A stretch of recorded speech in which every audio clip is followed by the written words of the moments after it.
Hey guys, Rambo here.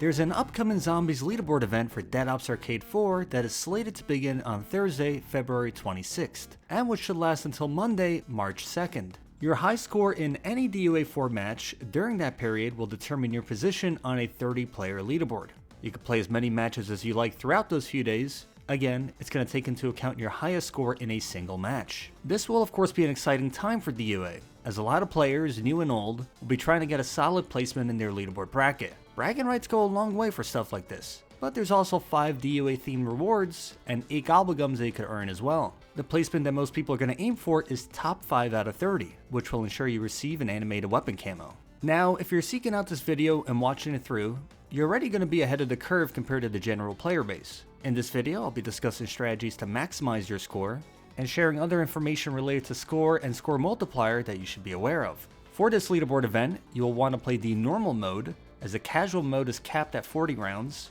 and the hardcore mode is more difficult. When trying to get a high score in a single match, there are 2 core goals that you'll want to achieve, and this applies for both solo and co-op.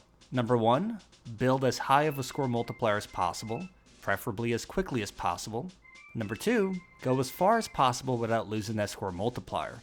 Okay, so how do we achieve those goals now? Let's start with the very basics about score and score multipliers. Your score multiplier is this tiny number next to the gem icon in your HUD. The higher your score multiplier, the more score you are awarded for killing enemies and collecting loot. The player's score multiplier starts at a default value of a ×1, with the highest possible multiplier being a ×9. Most players are never going to reach a ×9, and that's perfectly fine. You will not need it. You can increase your score multiplier by collecting treasure and gems. Nothing else in the game will affect your multiplier. Treasure and gems will appear periodically throughout rounds, and are also guaranteed to appear across most bonus rooms, silverback challenges, and hazard zones. Some of the more expansive bonus areas are a bit complicated to navigate if you're new to the game, but I do have a compilation with timestamps of all those areas you can encounter, and I'll link that in the description below.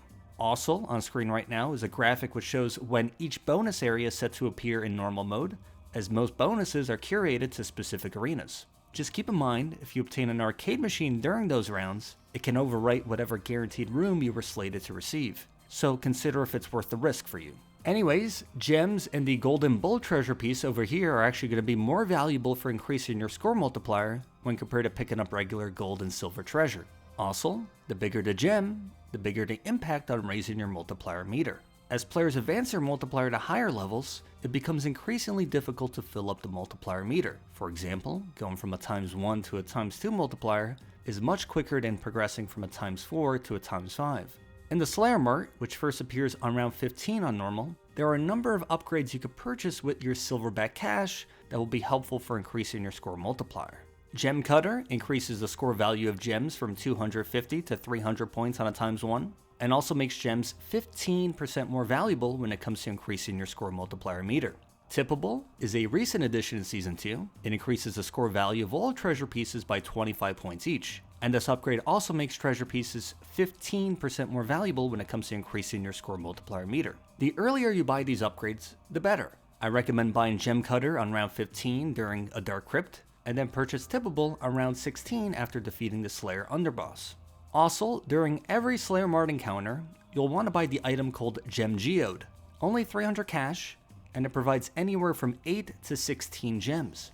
The good thing with this one is that it can be purchased up to 5 times in a single shop, depending on the inventory count displayed next to the item. There are reroll tokens you could use in the Slayer Mart. You start with 3 tokens, and you could purchase additional reroll tokens as well for fairly cheap. My advice is to re-roll your Slayer Mart page until you see Gem Geode with an inventory count of either 4 or 5, and then purchase them. Purchasing 5 Gem Geodes will award you anywhere from 40 to 80 gems during the start of the following round.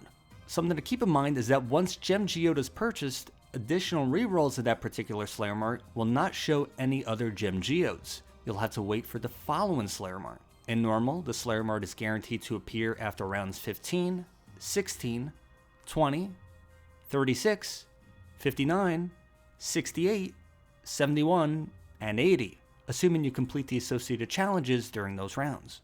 There are 2 items that appear during arena play that are going to be very helpful for building your score multiplier. One is the umbrella item, which typically spawns in a little over 20 gems, and another item is the vortex, which lasts for about 10 seconds and acts like a Gersh device. pulling in nearby enemies and turning them into red gems. Just keep in mind some zombies will occasionally target you while standing near the vortex, so just be vigilant of that. A great Slayer Mart upgrade to purchase early on is Gem Hexed Vortex. It's not too pricey. It makes it to where vortex items create red gems that are twice as large, with these bigger gems providing a greater boost to your score multiplier meter. With the umbrella and vortex items, it's great to pop a temporal gift GobbleGum right before grabbing them. Temporal gift makes it to where the next item you obtain will last twice as long. So a 10-second vortex becomes a 20-second vortex. You can take this strategy a step further. Suppose you're playing a co-op match, and either you have the Fate of Fortune from the Room of Fate, or maybe a teammate of yours has Fortune. One of the abilities of Fortune is that items last 80% longer. And the Fortune player also has a Fate-specific upgrade in the Slayer Mart that they could purchase on round 36 called Durability. That will make items last 125% longer, so over twice as long. That Fate ability and upgrade will actually stack with Temporal Gift. So what I'm getting at here is that the Fortune player can keep a Temporal on them during most arenas, pop it before grabbing an Umbrella or Vortex, and you'll be swimming in gems. A Fortune player with the Durability upgrade and a Temporal Gift will turn a 10-second Vortex into 45 seconds. That's a lot of cannoli. Another great GobbleGum to use is a purple one called Who's Keeping Score. In DUA, it lasts for 5 minutes, and makes it to where the spawn rate of treasure during rounds is increased by a rate of 5 times. You could use this in the earlier rounds to build up a score multiplier, or even wait until you have the tippable upgrade, so that way you get more value out of the constant treasure piles. Even without this gum, you should be able to lead the first Slayer arena with approximately a ×6 score multiplier. Now, of course, the purpose of building a high score multiplier is to help you get more score. Your score is indicated by this large number below your username, which is also viewable on the in-game scoreboard. For most fates, you can earn an extra life for every 200,000 score that you accumulate. If you purchase the Fated Divine Chalice as your second fate from the Slayer Mart, then you'll actually earn lives quicker. You'll get an extra life for every 150,000 score that you earn. So, what exactly awards you score in this game? Killing a regular zombie will provide 100 score on a ×1 multiplier. Also, certain special enemies will usually provide higher score when killed. For example, an enemy like the Disciple or Mangler will provide 350 points on a ×1 multiplier, and certain underbosses like the Guardian or the Bear will provide 1000 points on a ×1. So if you're playing co-op, it's good to make sure you deal the final kill and shot to these enemies. As alluded to earlier, you can also earn score by collecting treasure and gems. All gems will provide 250 score on a ×1, and with the Gem Cutter upgrade, gems are worth 300 score. The various types of treasure pieces will award different amount of score. Assuming you're on a ×1 score multiplier, the silver bar is worth 25 points, the silver stack is 50 points, the gold bar is 100, the gold stack is 350, the golden bull is 900 points, that's a pretty good one, and the silverback cash coin will actually give you 100 points as well, with the tippable upgrade providing an extra 25 score on a ×1 multiplier for each of these treasure pieces, including the cash coin. But keep in mind that the cash coin does not affect your score multiplier, but instead increases your cash total, which is used to purchase upgrades in the Slayer Mart. So everything I just spoke about covers goal number 1 of ours, which is building a score multiplier and doing it as quickly as possible. Now let's talk about keeping your score multiplier. When you die in DUA games, a bunch of gems will spill out of your corpse, and your multiplier meter will deplete as well. That's obviously not good, and it can be difficult to recover your score multiplier depending on what round you die on. So the goal is to go as far as possible without dying. Easier said than done. I recently played a match to round 90 where I quit the match with 0 deaths, and had roughly 80 million points. Obviously for most players, that is unrealistic. Luckily for you, there's a GobbleGum that's going to be your best friend for helping you keep your score multiplier in the later rounds. And that's going to be the legendary but humble gum called Crate Power. Crate Power makes it to where you do not lose your score multiplier whenever you take a death. The strategy I would recommend is to pop a Crate Power towards the beginning of your run, or whenever you're set up with some of the essentials. If you die during a Slayer Arena or Silverback Challenge, you do not lose your multiplier, and you also do not lose Crate Power, so you don't have to worry about wasting it in those areas, except for anything labeled a hazard zone where taking a death is penalized. Once you pop a Crate Power, it immediately activates and will linger in the background. So what you could actually do is spin for another Crate Power from the GobbleGum machine, and then keep it as one of the 3 gums in your sidebar. That makes it to where if you die during an arena, your score multiplier is protected, and then once you respawn, you could pop your second Crate Power that you kept in your sidebar, which will protect you in case you happen to die a second time during that specific arena. Then once you make it to the end of the arena, you could respin for an extra 1 or 2 Crate Powers, depending on how many times you died during that arena.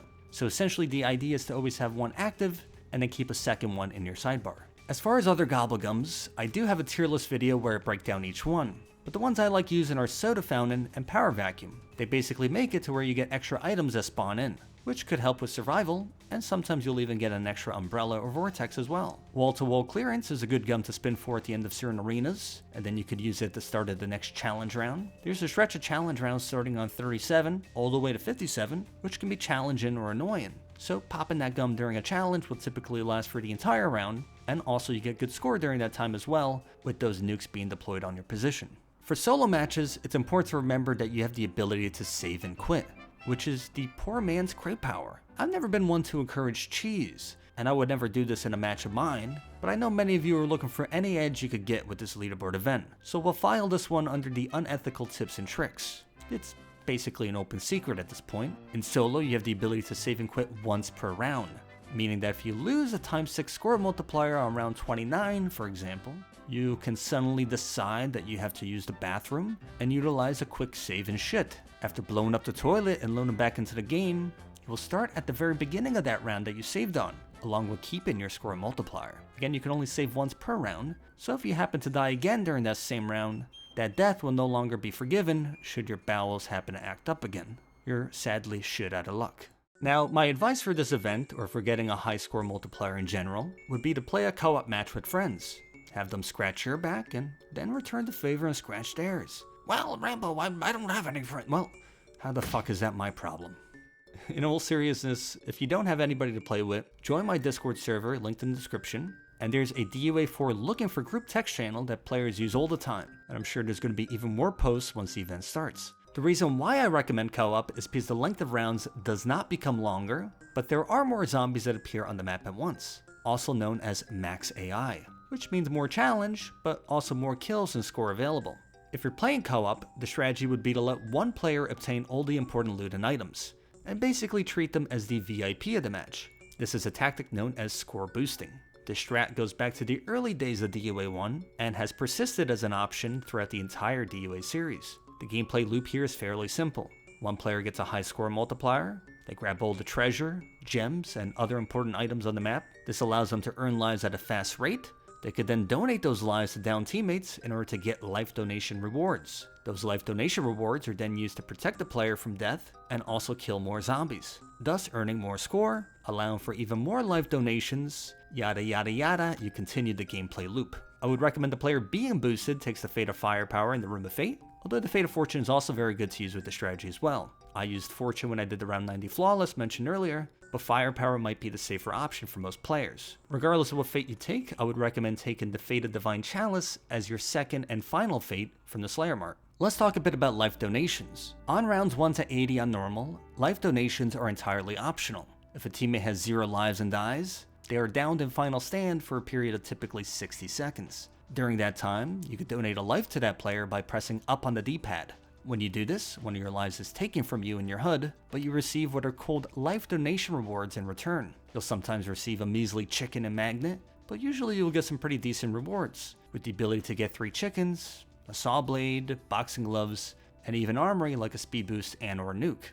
Slayer Mart upgrades like attractive personality, sushi, and tight laces will buff your magnet, saw blade, and boxing gloves respectively. So these are inexpensive items that you'll want to invest in at some point. Replenishing your armory through life donations ties into the gameplay loop mentioned earlier as well, as you could then afford to use more speed boosts and nukes to help you survive during tougher rounds, and then always have the ability to earn that armory back through life donations or certain guaranteed bonus rooms. Speaking of bonus rooms, a great tactic you can employ in co-op matches is to have teammates buy certain items in the Slayer Mart that help you out. For example, whenever possible, your teammate should always purchase an item called Arcade Break, which spawns a guaranteed arcade machine item at the start of the following eligible round. These are going to be great opportunities to manufacture additional bonus rooms in order to get extra gems, treasure, armory, cash coins, and score, depending on which room it gives you. For example, you could get something like a Kari exit from an arcade machine.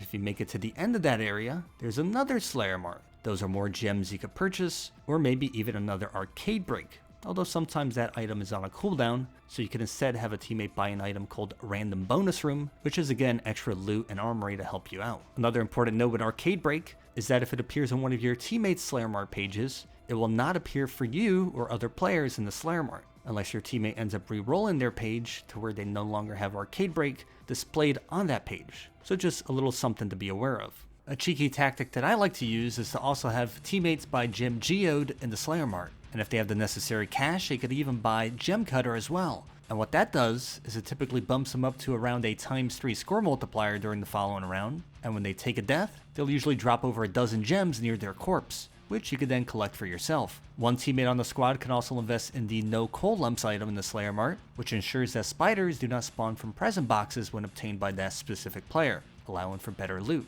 Also, one teammate should also keep the exit strategy GobbleGum in their sidebar, and use it if you randomly encounter the chicken nest, which has 14 white eggs. Popping this gum will make it to where those white eggs also hatch cash coins. And this gum actually got a bit of a buff in Season 2, so you'll usually see around 60 cash coins appear during this bonus room with that gum. Teammates can also use profit sharing, which takes cash away from them and instead divides it evenly among the players in the match, allowing you to have extra cash on hand to make purchases for yourself. When using the score boosting strategy, teammates should not pick up cash coins except during Slayer arenas. Teammates will also receive a cash bonus for completing Slayer arenas, and also earn 25 cash for every coin that you pick up as well. So over time, your teammates will actually accumulate a decent bit of cash, even if they're barely playing. Speaking of barely playing, there's currently no AFK kick timer in DUA 4, so if your teammates just want to sit in your lobby as an extra body and step away to eat some rigatoni pizza, well, they could go ahead and do that. We're going to close out this video with a list of Slayer Mart purchases that I made during the first 71 rounds of my recent match where I went flawless.